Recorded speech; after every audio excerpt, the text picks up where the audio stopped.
We're getting the clearest picture yet of a horrifying bomb attack on a school in Afghanistan. A series of explosions on Saturday killed at least 53 people and wounded more than 150. Officials say most of the victims were schoolgirls. Charlie Daggett visited a hospital in Kabul where some of the young victims are being treated. Charlie, good morning. Good morning. It takes a lot to shock this country, but what happened over the weekend took cruelty to a whole new level. We've just come back from the hospital, and I have to tell you, what you're about to see is hard to watch.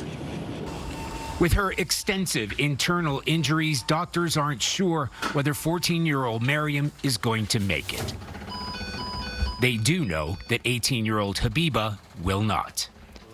By fate alone, Zainab happened to be further back from classmates who died on the spot.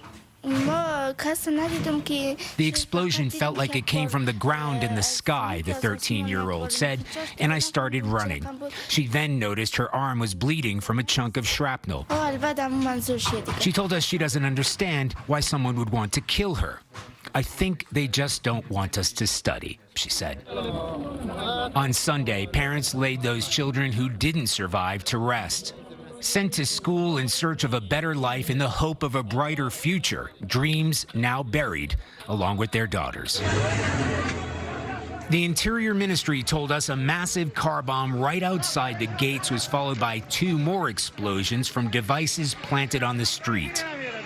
A vicious attack designed to kill or maim as many children as possible, right after the bell rang, just as schoolgirls came rushing out.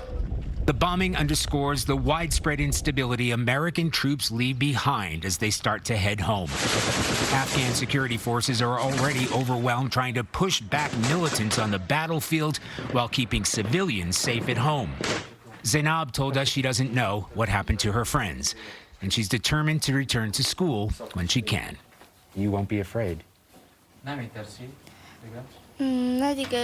No, if I get scared, they'll hit us again, she said. Then I won't be able to study. The Taliban say they're not responsible for the attack. ISIS has a history of bombings in that area. The Taliban also say they're declaring a ceasefire, a 3-day ceasefire, that starts from the Muslim holiday of Eid later this week. Tony? It's unspeakable violence. Charlie Daggett, of course, in Kabul. Charlie, thank you very much.